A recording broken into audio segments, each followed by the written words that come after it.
Okay, so previously I showed you how in Daniel chapter 2, the prophecy that Daniel receives is depicting the timeline of mankind. So let's review. And now, since we understand that the timeline of mankind is depicted in the statue dating from the Babylonian Empire all the way to the last kingdoms on earth, is where Jesus will return. So let's see if we can see some commonalities in this, so you can see what God, the pattern God is showing us. Well, the gold is depicting as the Babylonian kingdom represented by King Alexander the Great, which is in the Middle East.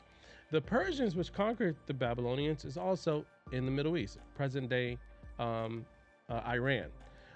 Then the Persians, or aka Iran, was conquered by the Greeks, led by Alexander the Great, and that's also in Europe. So far we see that we have a depiction of this in Middle East, depiction of the silver in the Middle East, depiction of the bronze in Europe, and then we see that the European or the Greeks later became the Romans, and the Romans ruled in most of the world, and the Romans is also in Europe.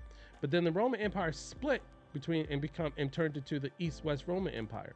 And we see that's also in Europe and the Middle East. And now we see we're at the era of the feet mixed with iron and clay, which is the era of time where Jesus returns, which is what we call today Europe and the Middle East. So we see that all this is depicting Europe, Middle East, Europe, Middle East, Europe, Middle East. So this is the pattern and the place that God wants us to hyper focus on.